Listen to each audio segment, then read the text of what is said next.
Hi, Hello. we are live, and I'm sitting here with a good friend of mine, Watson. Sorry, Kenneth Watson. You can Yes. go ahead and say hi, Kenneth. What's going on?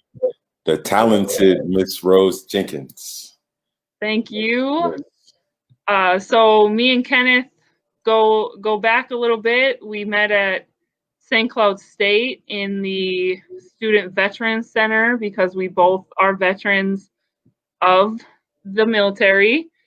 Um, and I recently, just as we were talking, I realized that we were both cooks in the Army, which I didn't know until now, which is funny, Small right? world. Small world. Small world. Um, so yeah, we met at St. Cloud State, and we also, the first time we met, I just kind of was like, oh, there's another dude in the vet center.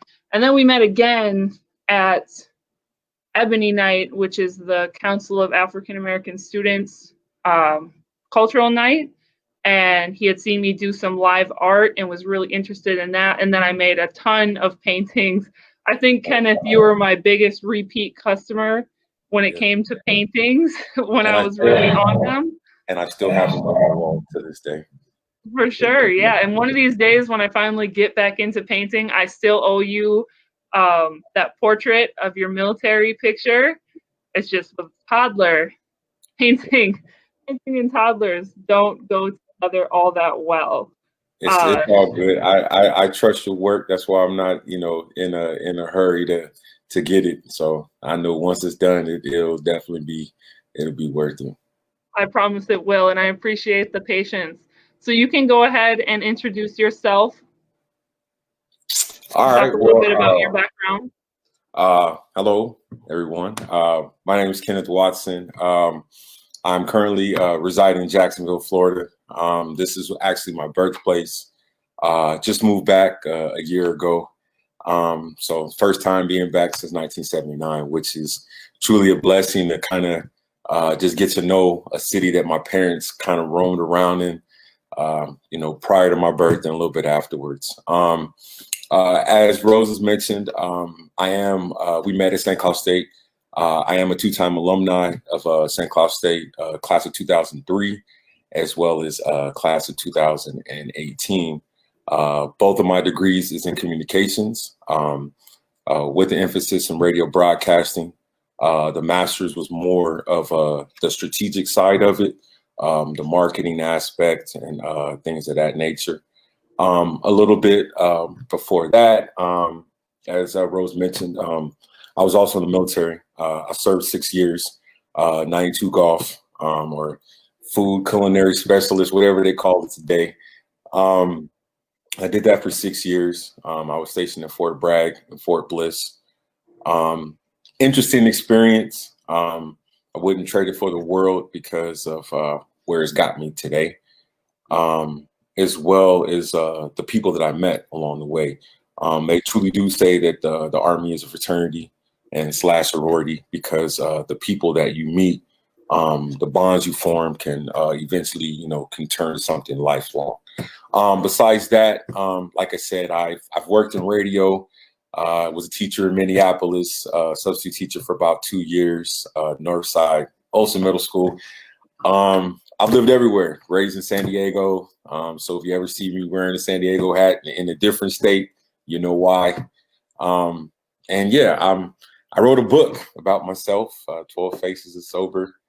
And it's about my sobriety, dealing with alcohol and, the good and the bad. But just glad I wrote it, I guess. Yeah. And that was kind of one of the main reasons I wanted to have you on. Like we've already said, we have a lot of similarities. I've been sober myself from alcohol for 3 years. So to see somebody that I'm cool with write a book about their process with that and their struggles with that is really cool. And I just kind of wanted to get your insight on that and for you to talk about what that was like and what your inspiration of turning that into a book was. Okay. Well, 12 Faces of Sober, basically, it was more or less like my struggles with alcoholism for 12 years. I had left, as we were just talking a few minutes ago. I left Minnesota in 2005, right after I graduated. I had worked in radio in Minneapolis at B96. Little plug. You might have heard me back in the day when we was a youngster. I had all the ambition and the drive to work and get back, get into radio, and that mentality, black man, young, 23, 24, wanted to get out there and basically put my degree to work. And when I got to Phoenix, it wasn't like that. I struggled for like the first 4 or 5 months not working, and basically started hanging out with my brother, smoking weed, drinking, and I got off track in terms of looking for work and more of just drinking. So the book itself is just more or less of like what I had to go, like what I went through in terms of drinking, and then especially in the military life is just as bad. And it's kind of enhanced, it's encouraged by leadership and things of that nature. So it talks about that. It talks about being homeless right before I went back to Minnesota and got sober. It talks about the relationships. I'm not gonna lie. I dealt with pregnancies, dealt with an abortion, dealt with a miscarriage. I dealt with a lot of things that I couldn't really understand. And, no pastor, no Bible, no nothing. I couldn't figure it out. And so at that time, as my mom would like to say, my best friend was alcohol. And it, I got a lot of scars and to prove it. But I'm glad to be out of it. I just celebrated 3 years, 3 years and 10 months sober this past 15th. Thank you. And so, I'm a couple months away from being 4 years sober. It's the greatest feeling. Got to travel to South Africa, through St. Cloud State, of course. Yep. Great experience. That's funny. Yep, I'm wearing my earrings from that trip. We went on separate trips, but yeah, that's an amazing trip. Yeah. And did you put that in the book? Yes, I did. Yes, I did. Because it deserves to be there. Yeah. It was, I guess I could say because it's in the book, but it was a good feeling to land in South Africa. I believe it was Johannesburg. Yep. And I logged onto my computer, and literally my attorney was like, "We got some good news, but you're at that time ex or soon to be ex-wife just got served with the papers for the divorce." So it felt good. That's how my trip started off. Yeah. So it was definitely a blessing. Yeah, a few things to that. I do agree with the kind of the pressure or the culture of the military that can push you to drinking more. Some of my heaviest drinking was when I was still in the military, and it did feel encouraged. I didn't even really realize I was over drinking because that was like how much everybody else around me was drinking. Like it just seemed normal. And then once I was out of the military, I started to realize that most people and most soberly minded people don't drink this much in a week or in a day. And that started to help me take a step back and think about it. But yeah, when you're in the military, it just seems so normal that you don't even realize you have an issue and the destruction you're causing. But on a positive note, that South Africa trip is absolutely amazing. I wish I would have been sober when I had gone. I think I would have enjoyed even more of it. I was able to cut back on my drinking while I was there because it was just such a beautiful place with such a beautiful energy. And like you can't help but feel free when you're there. And the culture is beautiful and the people are beautiful. And there's just so much life in all of that. I love that you were so vulnerable in your book and you share some things that some people would really struggle to be honest with and to want to share with other people in the world. So I really commend you for that. And that is amazing. It's the full story. So it's amazing that you didn't leave anything out and that you really let the full story be embodied in that.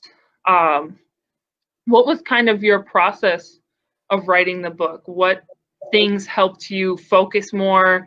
what did you have to cut out to find the time to sit down and write it? Who was your support system through that? Oh, that's a good question. Well, actually, what got me really got me into writing it is when I was in treatment, right down the street in St. Cloud at the St. Cloud VA. I was in there, and I had a conversation with my mom, and I was like, I don't know what I'm going to do with myself. You know, at that time, I was basically didn't have a home, nothing, and it was like, okay, once I get out of this, out of the treatment, I got to do something. And so, like I said, I had decided to go ahead and apply to grad school at St. Cloud State while I was in treatment on a Tuesday. And my advisor, Dr. Akavan, she approved me within 2 days. And it was from there. And I started meeting a lot of students like yourself at St. Cloud State. And they're like, man, you're like 37 going to school. Why? I'm like, I don't have anything else to do. And then the more I got to know more students and started to talk about it, you're like, man, you need to put that on paper. And so for a while, it was more or less just brainstorming. Like, what do I want to talk about? What's the order? Who do I want to talk about? How much time do I want to spend on one particular topic? And I think probably the most, and what I had to take out, because the book would have been longer, it probably would have been my marriage, because initially that was supposed to be 2 chapters. And someone that happens to be in the book, she was like, nah, you're giving her too much time. So I went ahead and just like condensed those 2 chapters into one. In terms of writing it, I was in grad school, so it was like term papers, try to find time to write it, to write notes down on the book, and it was just like, all right, well, let me just go from there. And what helped too was just more or less all of what I had been doing on social media. It was like a record. So it was like, all right, these are some of my thoughts. I can just go back and I can use these thoughts. Even when I was drinking, I can just go back as a resource and be like, all right, I can plug this in, or I can word it, however I want to. But the most important person who did everything was my mom. And I give her all the almighty praise. I think you met her once. So you know. Yeah, yep. She's definitely everything. And it's definitely a good thing that she's still here on this earth, and to be able to see me sober. Because like I said, if it wasn't for her, I probably would still be out in the streets drinking. Right. She's kind of your earth angel, your savior. And moms are good for that. Moms are good for making us take a second and like look at ourselves, and that unloving, or that unconditional love and support that they give us just makes us want to be our best selves sometimes. So that's beautiful. I love that your mom is your biggest support, and that's really special that you guys can share this book together and also share the journey of it together. I bet that's helped grow your bond together a lot. Definitely. As like I always ask her, like, Mom, are you proud of Yeah, I'm like, well, then how come you don't tell me? And she's like, I am, trust me. And I'm like, okay, so Yeah, she's it's probably like one of those I'll show you more than I'll tell you kind of moms. Mhm. Yeah. And I know it took a lot to earn the trust back, because even though I wasn't kind of person that would like be out trying to take her car or anything, but she definitely used to sleep with the keys in the bedroom, Right. But when I came back this last time in late 2016, and I started to, get sober and regain that trust, she didn't care to leave her keys out or anything. I mean, I had my own car, but just the fact that she was more comfortable with it. And like I said, for a while, it took a minute to earn that trust back. For sure. I'm glad you did. And I commend you again on doing a book while you're in school, because school is so demanding, especially grad school. I'm currently working on my book, but I also have a toddler. I'm pregnant, so I'm dealing with exhaustion from that. And I'm in my career. Again. Thank you. I'm in my career, so it's just really balancing my time and being like super disciplined to take advantage of the time that I do have to sit down and write it. I also am blessed to be going on maternity leave in December, and that's going to be my number one priority, other than taking care of a newborn, is going to Okay. be knocking that book out, birthing that before I go back to work, and giving that its time, because yeah, there's so much that goes into it. I'm constantly writing little notes, like you said, about things that can go in there or things that I need to think on and check on. There's quite a few people in my personal life in the book, so I check in with them on, hey, how did this thing go exactly, and what do you remember from this time, just to make sure I've got all the pieces together, and also that the people in it are aware, and that they're not just shocked by like, oh, you shared that. I want it to be transparent, and yeah, I'm being as vulnerable as I can in the book, so I don't want to exploit anybody else's vulnerability. Yeah, that's true. Because like I had when, of course, some of the instances or situations that I talked about in the book, I was drunk and Yeah. beyond belief. So a lot of stuff I had to go back and ask my brothers and ask my sister and ask some of those previous engagements. Okay, now what happened? Because I wanted to be able to, accuracy was the number one thing for me. Is I wanted to make sure that regardless of how bad it may look on me, whatever, is I wanted to make sure that the information that I was putting out was accurate. Definitely. Right. For sure. Yeah, because you don't want somebody to be like, wait, hold on, wait, that's not how Yeah. that happened after it's out. It's better to check them all beforehand. And that's great. It sounds like it really sounds like through the book you were able to piece together your own life too. And you probably had questions of your own that now you've got answers to, and that's amazing. Yeah, That is like so why did I put myself through all of that? yeah. Yeah, but Yeah, yeah, don't it we ask definitely, ourselves that all the time? yeah, and it gave me, because now that I am sober, it kind of I can, for a while, like I didn't, excuse me, I didn't really like. I would take those breaks, so like I'm not writing anything. I don't care, because it was more or less like, because a lot of these situations were kind of painful.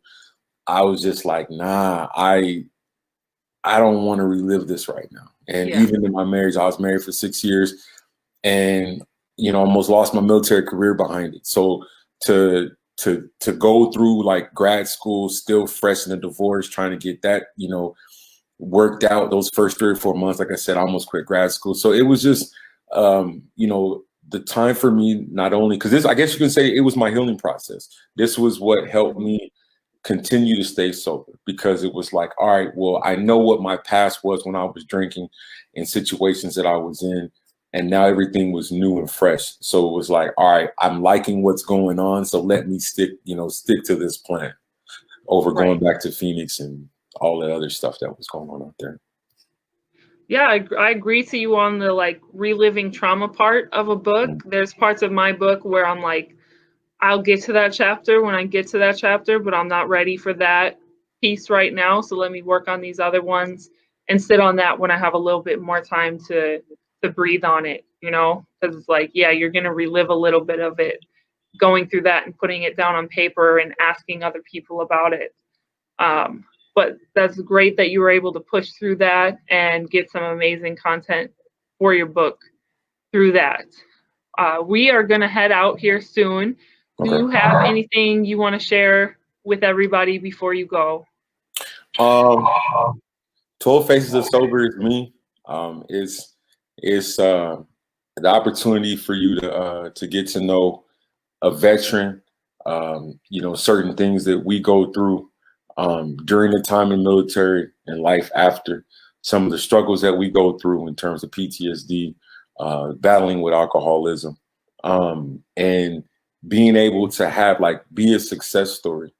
A lot of people, when they get out the military, regardless of if they're in their 20s or 30s, they don't really have a plan. I didn't have a plan. It was just like, okay, things are working. I'm not, I don't know how to be a sponsor, but the only thing I can say is if you want to reach out to me, I am on social media. 12 Faces of Sober is on Facebook.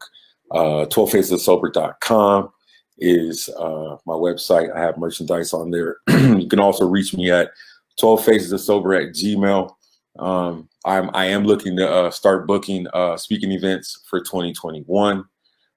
So like I said, just go ahead and hit me up. It's me working by myself, but so just give me about 24 to 48 hours and I'll make sure I get back with you. And Rose, I really do appreciate you looking out, doing this. You just don't know. So I appreciate you making the time to come on here with me, even after the little bit of hiccups we had over the last couple of weeks. I appreciate your patience. Football. I appreciate your time and all of that. Hey, football, I totally understand. My husband is a basketball guy, and I know when basketball is on, that's basketball time, and I'm not going to question that. So I totally get the football thing. I'm going to make sure to share all of his links to his social medias and ways that you can reach out to him, and then also a link to get his book on Amazon if you are interested in supporting him that way. Thank you again so much, Kenneth, and I appreciate it. It's been a great talk with you today. Thank you. I really appreciate it. Again, I'm Rose. This is Rose Inspires.